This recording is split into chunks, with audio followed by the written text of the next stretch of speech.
Why have 30 million people reported the exact same experience at the moment of death, regardless of their culture or religion, and without ever having met each other? What explains the fact that people blind from birth can visually describe the colors of doctors' clothes and physical details of the operating room while they were clinically dead? The answer will permanently change the way you view your own existence. Death has always been the great event horizon, that dark point where our knowledge ended and fear began.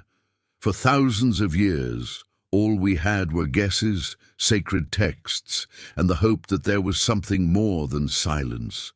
We built temples and created rituals to deal with the terror of the unknown, trying to guess what exists on the other side. But the era of guesswork is over. Today we live in a time where even humanity's oldest mystery can be subjected to a cold and merciless analysis. We have stopped believing and started verifying.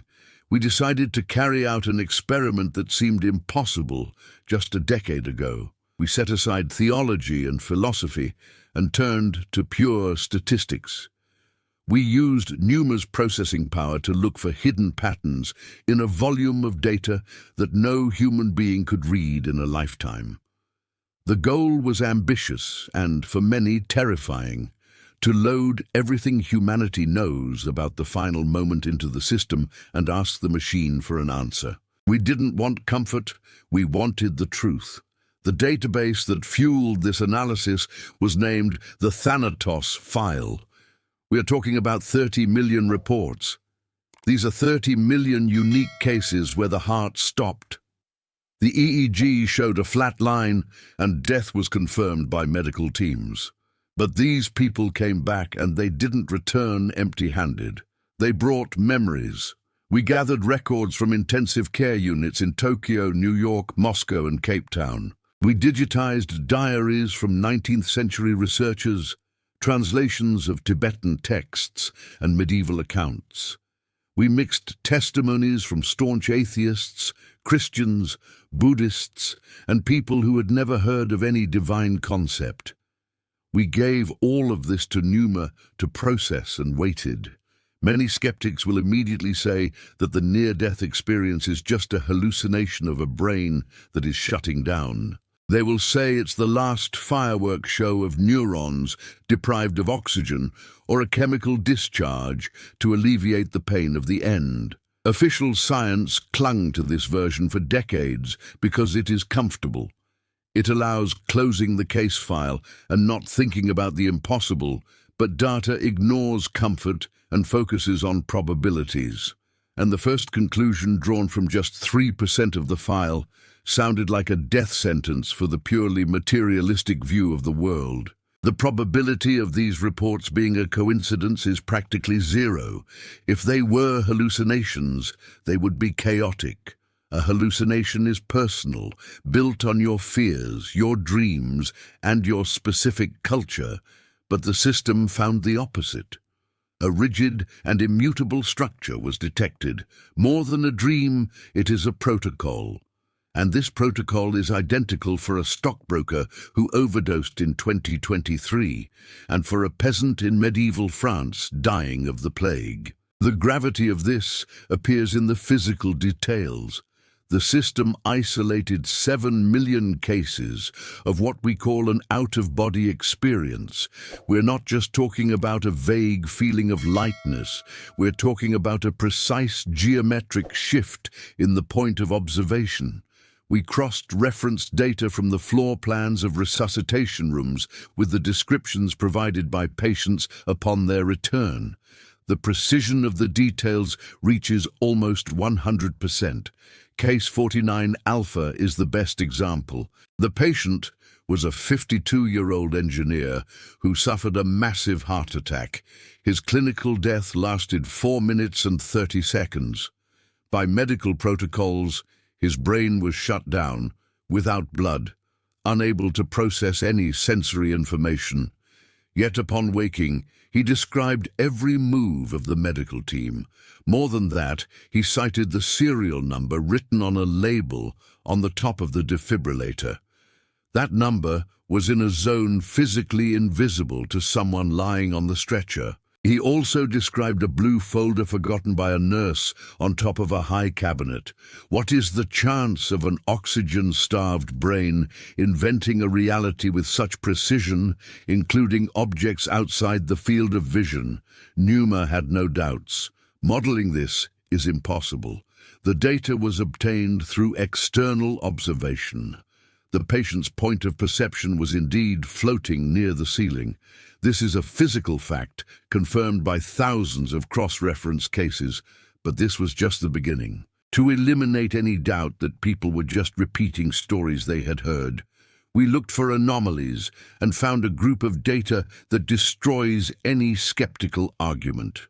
The reports from those blind from birth. In the Thanatos file, there are 243 cases of people with total blindness since birth.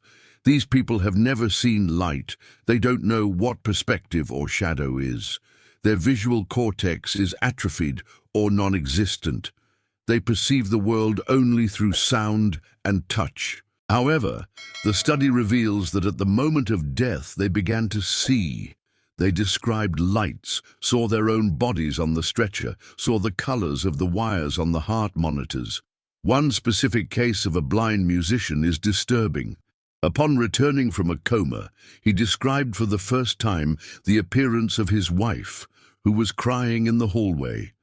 He even noted that the pattern of her dress did not match the color of her shoes. The semantic study confirmed that he was not using metaphors. It was a direct visual description. For a blind person's mind to create this, it would be necessary to build the entire visual system from scratch and learn concepts of color and shape in seconds while dying. Biologically, this doesn't happen. The result is simple and shocking. Vision in these cases did not happen through physical eyes. The eyes are just lenses, but the one who sees is not the brain. And when the organ dies, the observer does not go blind.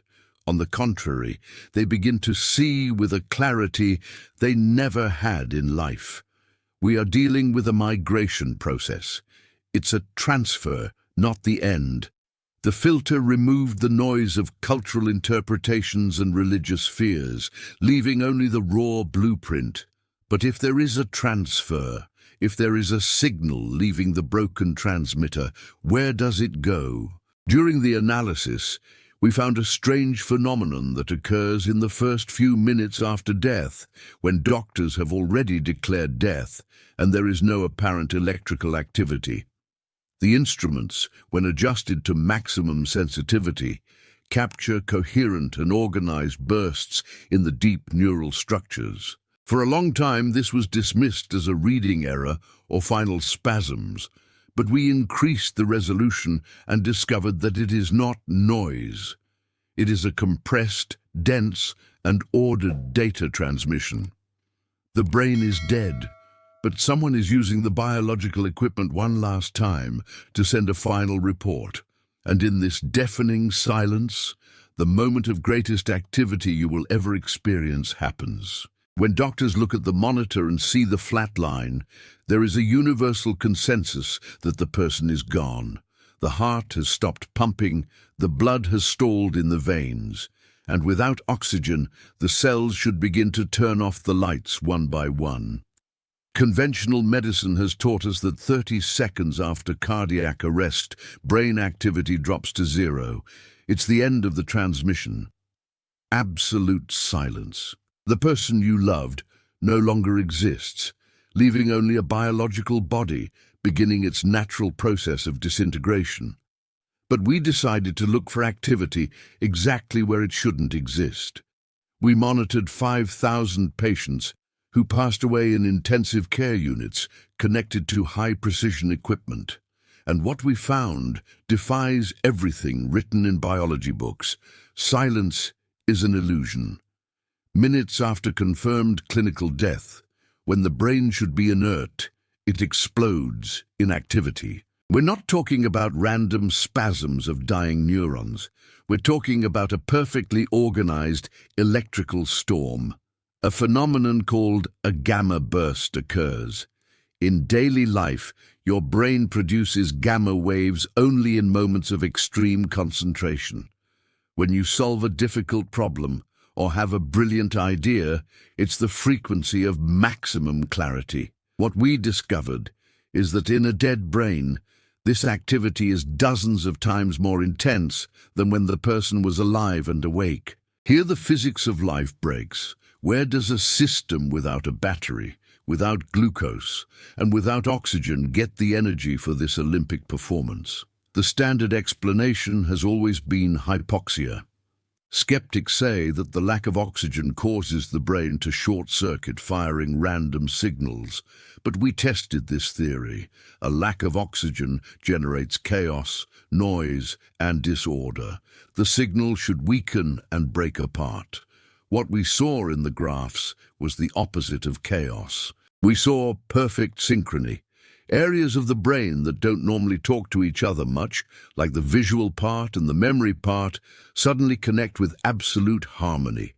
It's as if in an office where the power went out, all the computers turned on by themselves at maximum power to perform an urgent and coordinated task before the residual energy runs out. To understand the purpose of this, we looked at an old study done with rats at the University of Michigan and reanalyzed the raw data. The pattern found in the animals at the moment of death was identical to the human one. There was a phase structure very similar to the process of compressing important files before sending them. Nature is economical. It does not waste resources. If you are just a biological organism that is going to cease to exist, it makes no sense to spend the last drop of energy organizing memories. This final surge only makes sense if there is a need to transfer data outward. The amount of information processed in these few seconds is colossal.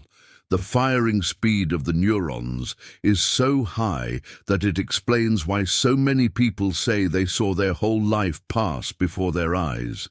Far from being nostalgia or imagination, it is a high-speed data dump.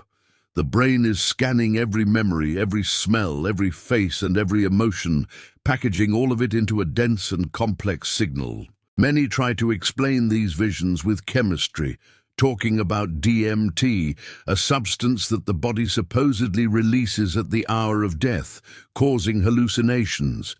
But Newman's quantitative analysis strikes down this hypothesis for a simple mechanical reason: circulation. For a drug to take effect and create a complex, structured hallucination, it needs to travel through the blood to the right receptors. But the heart is stopped.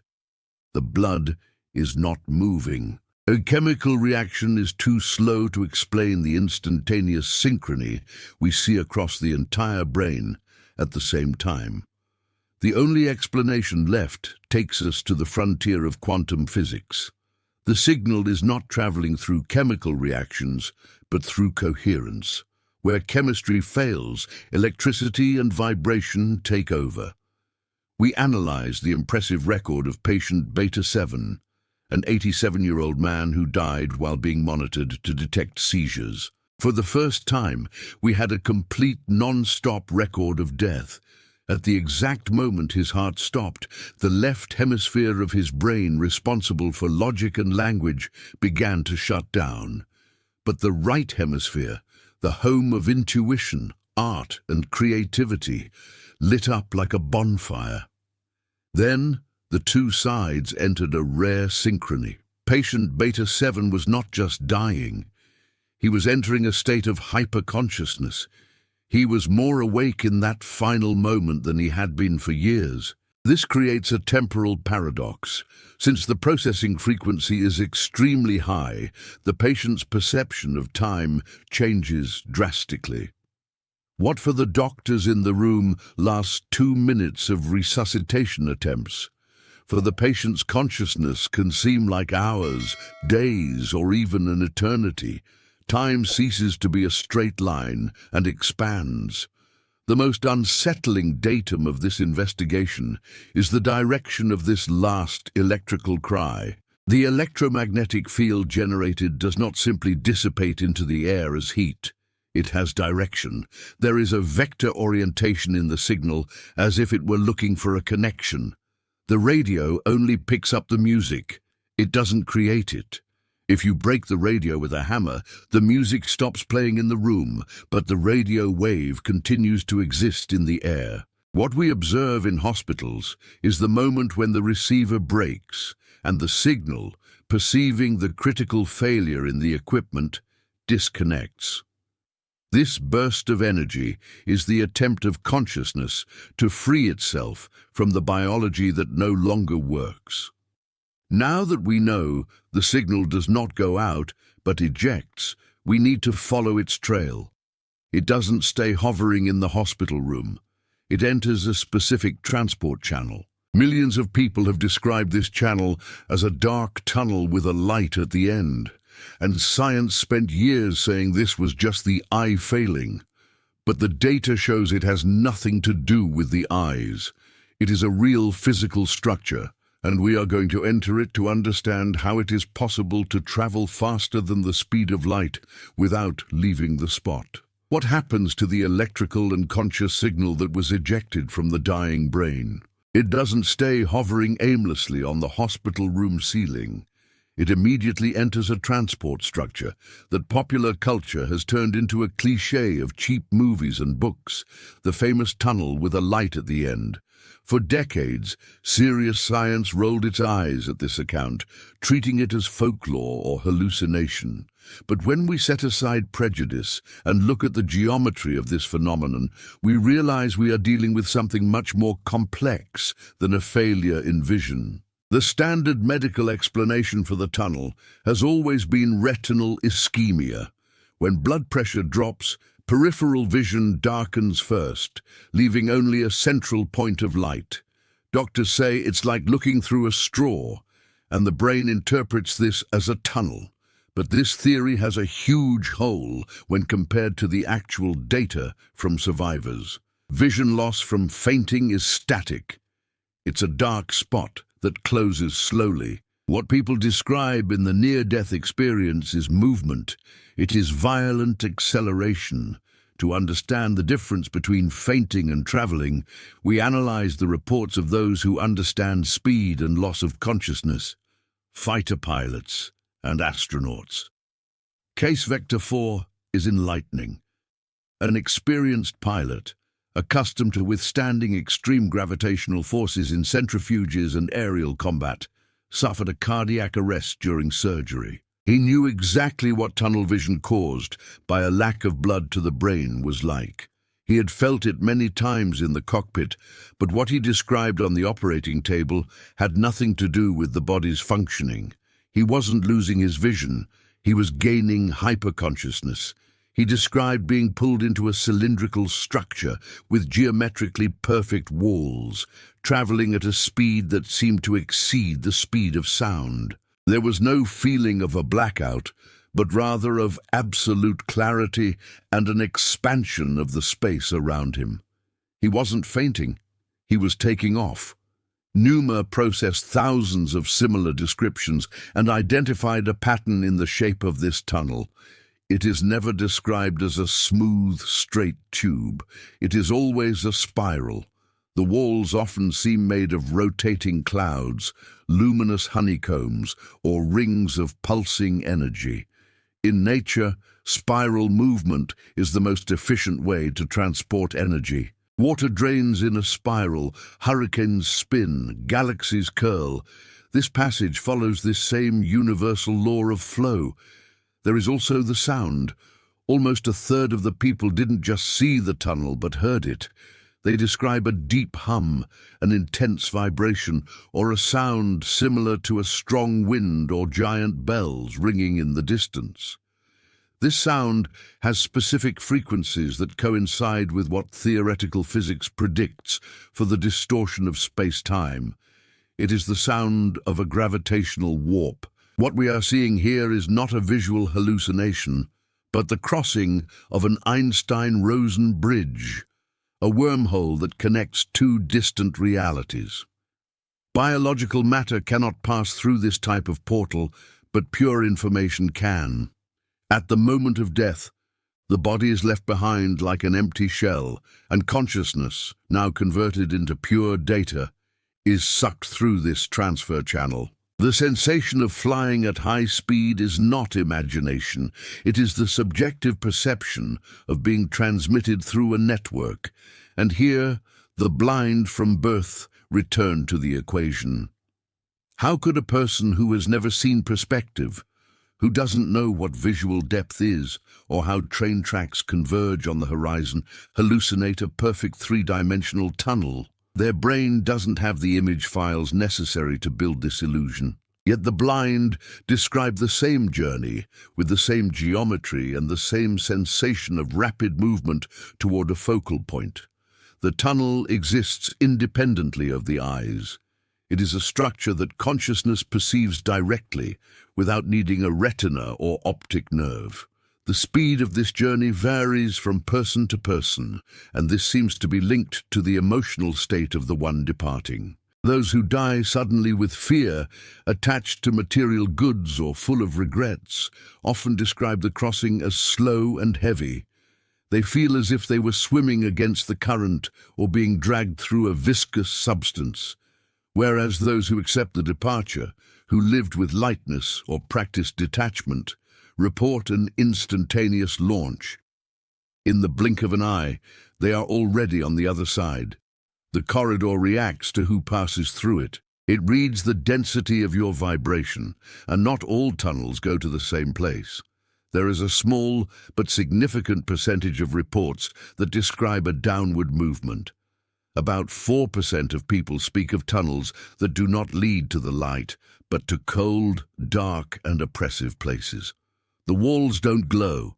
They seem made of damp earth or rusted metal, and the sounds are not harmonious, but screams and unpleasant mechanical noises. It may seem like religious moralism, but the physics of this phenomenon suggests it is a matter of specific weight. Just as oil floats on water and stone sinks, consciousness loaded with dense emotions such as hatred, extreme cruelty, or deep selfishness tends to be pulled down to lower frequencies. The tunnel functions as a centrifuge that separates souls based on their internal vibration.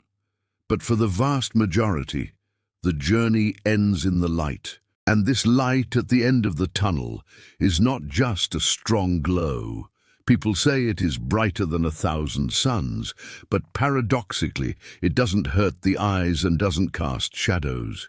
This happens because it is not physical light made of photons. It is living information. Upon approaching it, the person doesn't feel heat, they feel knowledge and unconditional love. It's as if the light were made of pure intelligence. Often, the journey is interrupted. Thousands of reports speak of an invisible barrier within the tunnel, or just at the exit of it. The person feels that if they take one more step, they won't be able to return. And then a voice that is not heard by the ears, but felt in the mind, says that it is not yet the time. The contract has not been fulfilled. The tunnel then reverses the flow and spits the consciousness back into the aching body on the hospital bed. But for those who cross, the exit of the tunnel is not the end of the journey.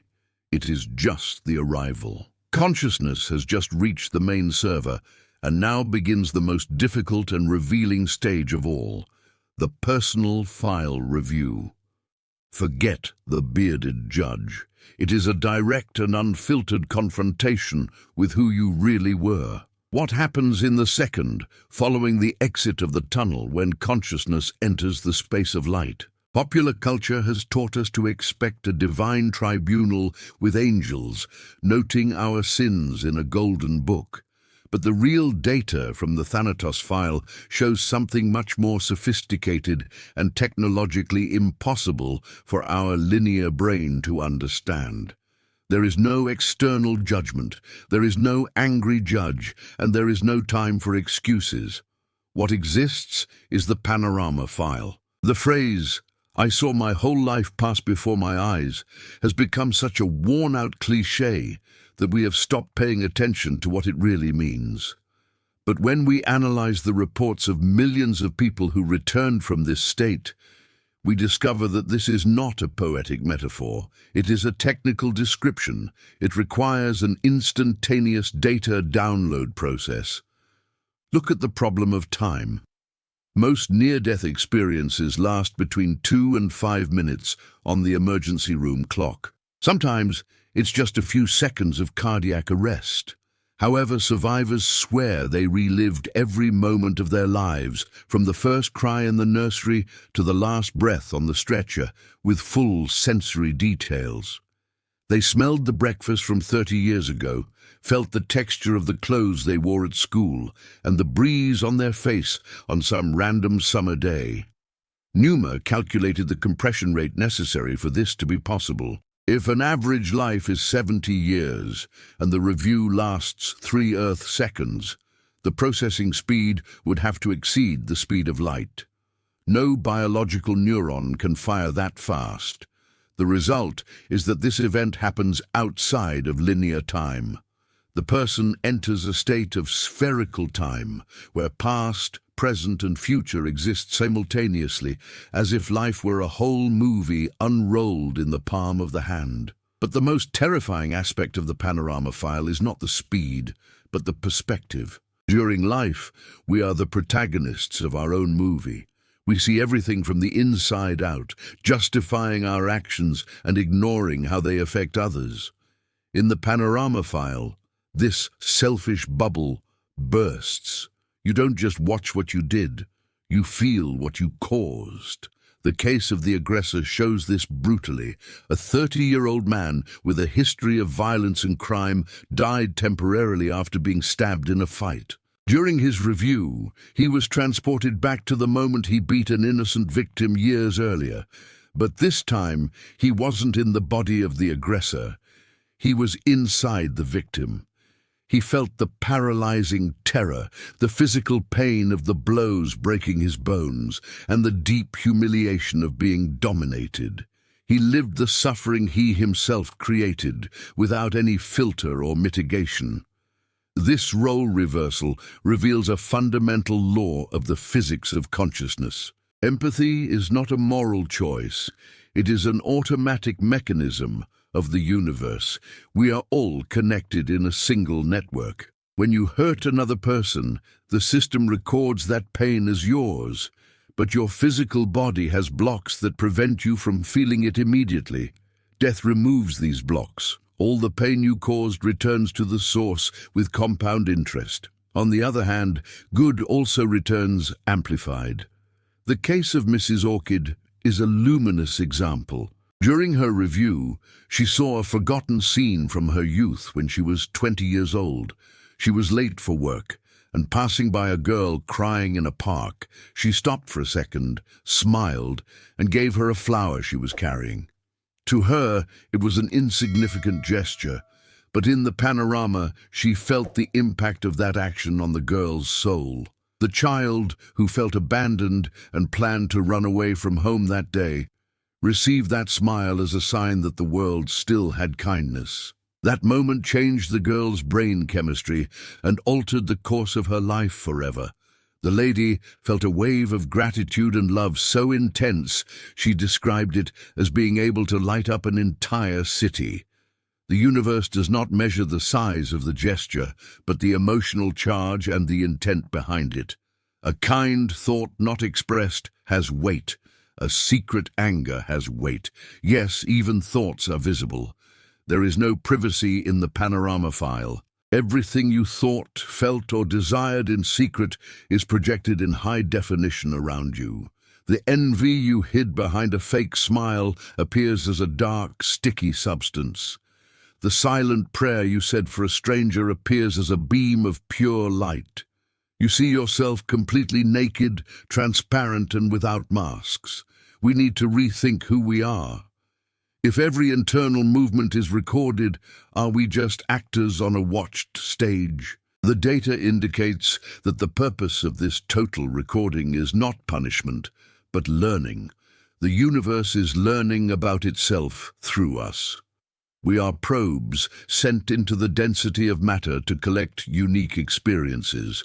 When the probe returns to base, the data is extracted for analysis, not to judge if the probe got dirty with mud, but to understand the composition of the mud. And you are not alone in this projection room. Almost all reports mention a presence by your side, a figure made of light, a guide or mentor. People give religious names to this figure, calling it a guardian angel, Jesus, or Buddha, depending on their culture. But the function is always the same. He is the curator of the file. He does not judge. He does not point a finger. He watches with you, pausing the important scenes to show the invisible connections. He shows how that failure you thought was the end of the world actually strengthened you for a greater challenge 5 years later. He shows how that painful loss opened space for something new.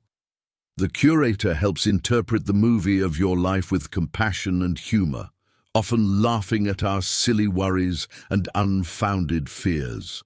At the end of the review, this being usually asks a question that has nothing to do with financial success or social status. The question varies, but the core is always the same.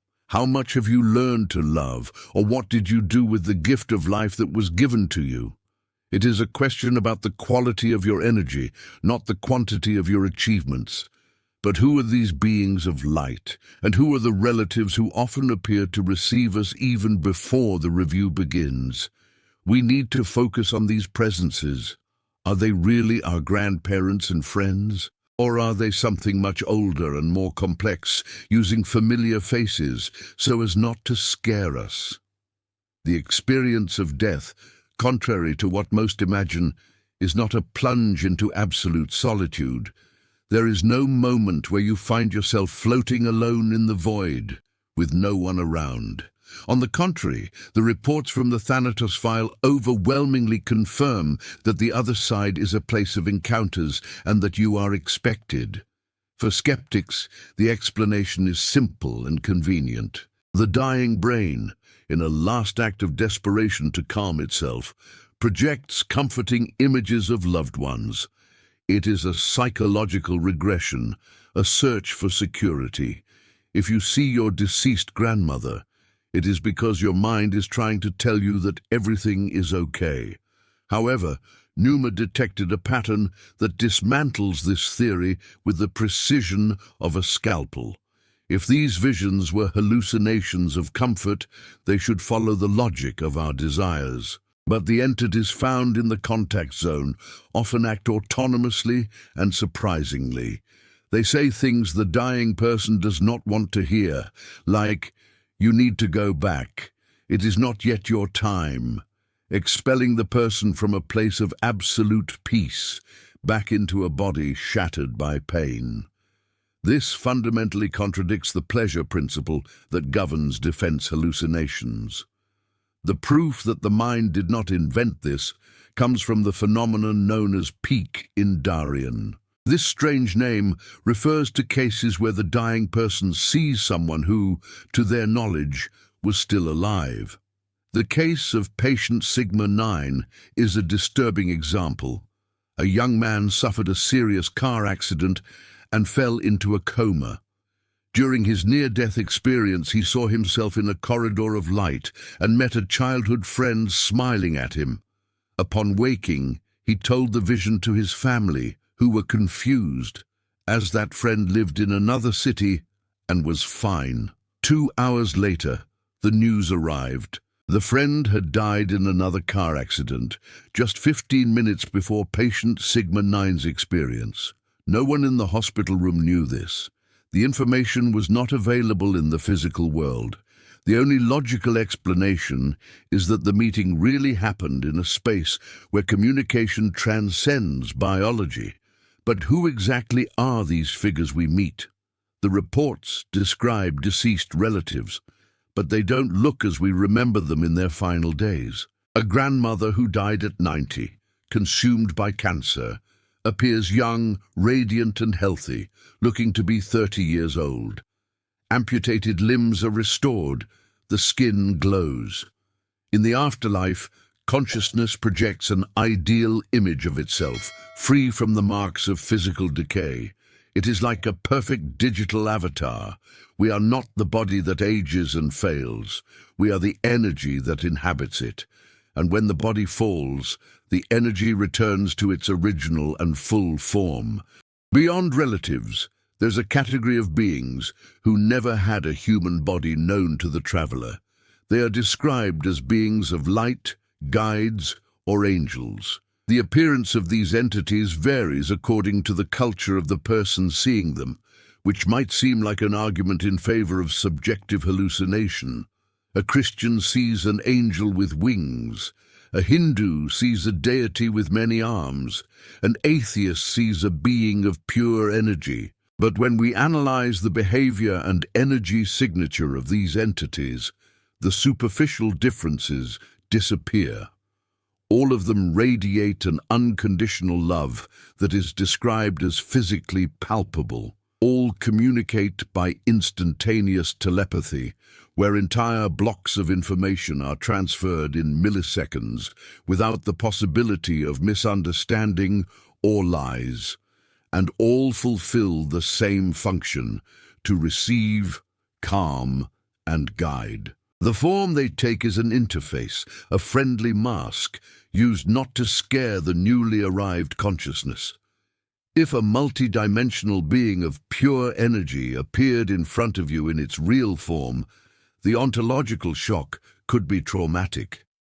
So they wear the clothes you expect to see, whether it be Jesus or your favorite grandfather, to facilitate the transition. The central being of light, frequently identified as God or the Source, possesses a characteristic rarely mentioned in religious texts: a sense of humor. He is not a stern old man on a throne. He laughs. He shows the lightness of existence. He makes you realize that the terrible dramas of your earthly life, seen from that perspective, are just pieces of a cosmic theater. However, not all encounters are luminous. There is a small percentage of cases, about 4%, where people report seeing shadows, hooded figures, or distorted shapes in grey and cold environments. These are encounters with low-vibration entities. Analysis suggests they are not demons sent to punish, but rather fragmented and confused consciousnesses, trapped in their own negative mental states. They are attracted by the vibration of fear, hate, or addiction of the dying, functioning as energy parasites. The good news is that they have no real power over those who do not resonate with them. A firm thought of seeking light or a request for help is enough for them to retreat immediately, unable to withstand higher frequencies. Another fascinating detail is that we are never alone, even when we think we are. Relatives often appear in groups like a welcome committee, and in the midst of these groups, sometimes there are figures the newcomer doesn't recognize at the time, but later identifies in old family photos, such as great-grandparents or great-uncles who died before they were born. This indicates that we belong to spiritual clans, groups of souls that travel together through time. These encounters on the border are not the end of the journey. They are just the reception in the airport lobby. After the hugs and tears of recognition, the guides point to something beyond. They show a structure, a landscape, or a city in the distance. That is where consciousness must go if it decides not to return. And what exists there is not a fluffy cloud for playing a harp. It is a civilization. Now we enter the architecture and geography of this place that many call the City of Crystal. If consciousness survives death and the tunnel is just a means of transport, where are we going? Popular culture is full of images of fluffy clouds and golden gates, but the Thanatos file presents us with a scenario much more complex and technologically advanced than any Renaissance painting. The reports do not speak of a vague and ethereal place. They describe a solid, organized and immense structure, which Numa classified as an information megastructure. Many call it the City of Crystal. It is not a metaphor. The descriptions are consistent in architectural details that defy our physics.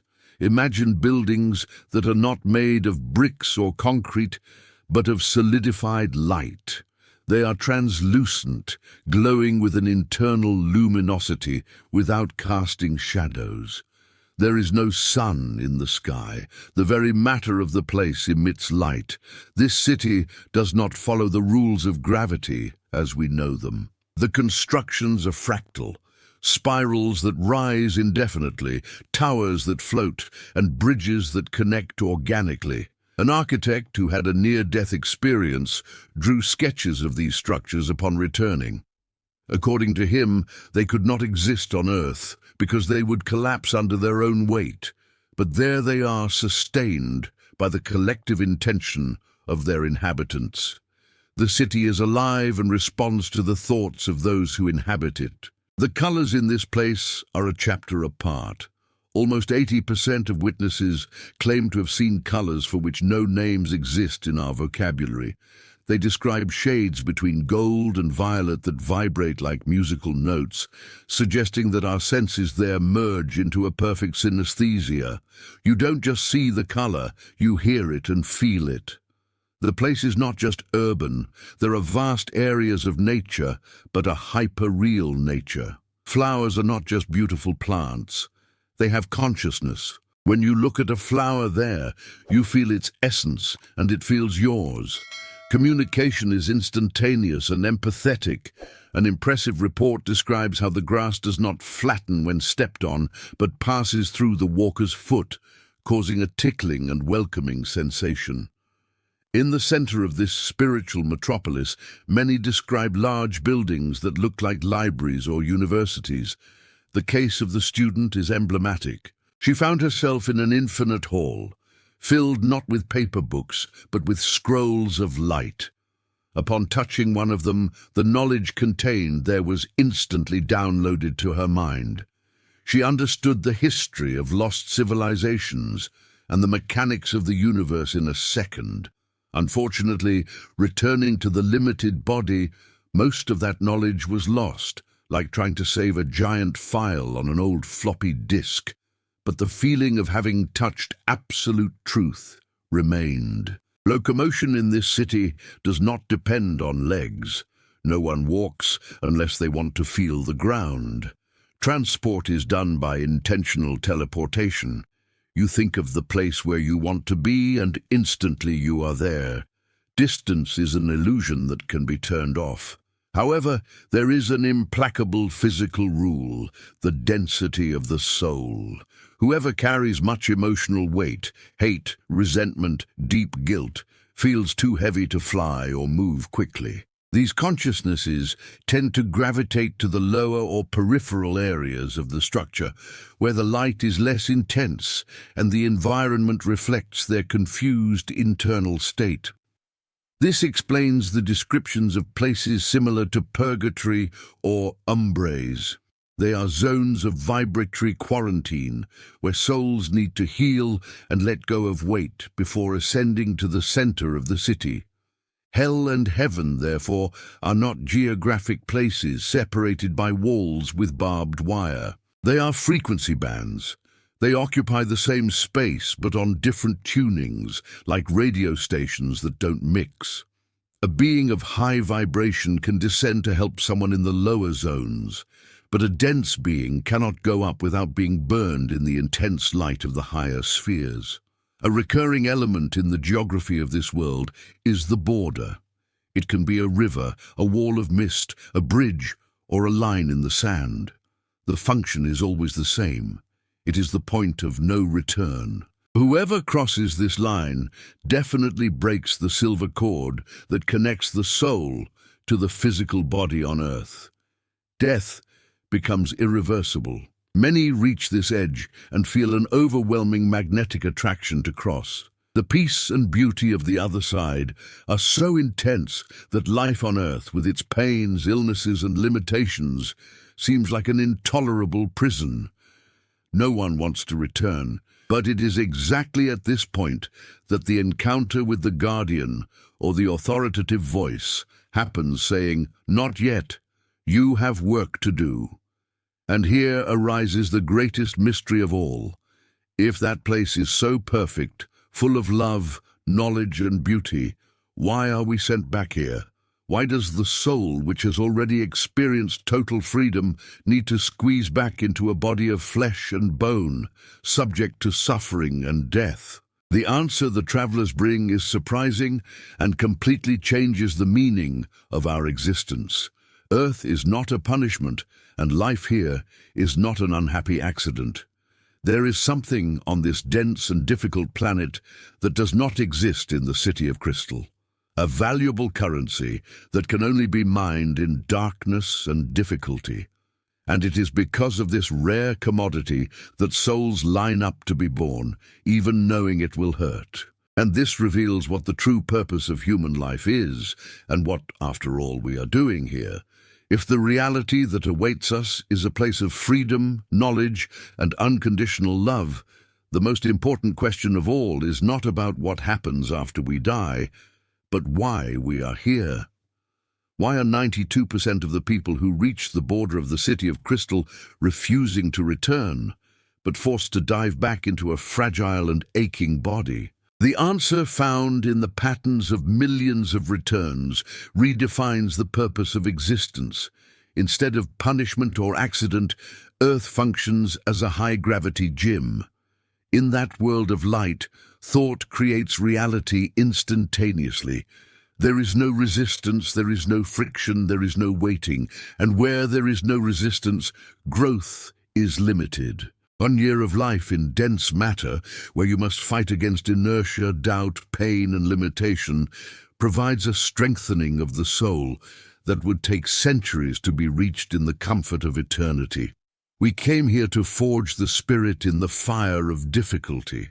That is why connection with those who have already departed is possible. Love, from the point of view of physics, is a form of quantum entanglement. Two souls that love each other deeply remain connected instantaneously. No matter the distance or the dimension they are in, the bond does not break with the death of the body. It just changes state, from physical to energetic. So, what is the final destination? Where is all this journey of being born, suffering, learning, and dying taking us? Numa synthesized all the data into a final concept, the Omega Protocol, and it addresses our deepest fear, the loss of the self. We are terrified of the idea of dissolving into a cosmic ocean, of forgetting who we are. But the reality is the opposite of what we fear. The formula for eternity is that of holographic unity. In a normal photograph, if you cut a piece, you have only that piece. In a hologram, every tiny fragment contains the entire image. In the final state of evolution, you do not dissolve into the ocean. The entire ocean pours into you. Your identity is not erased. It expands to infinity. You remain you, with your memories and your unique personality, but at the same time, you are all the other beings that have ever existed. You become the entire network. But why would the Creator, the Source, the universe initiate this complex and painful process? Why would absolute perfection need to fragment into billions of imperfect pieces? The answer is simple. The search for felt experience. Imagine an intelligence that knows everything but feels nothing. It knows the mathematical equation of love, but has never felt the heart race. It knows the chemical composition of a tear, but has never felt the pain of loss. We are the sensors of the universe. We are the nerve endings of divinity sent into dense matter to collect the only thing that doesn't exist in perfection, empirical experience.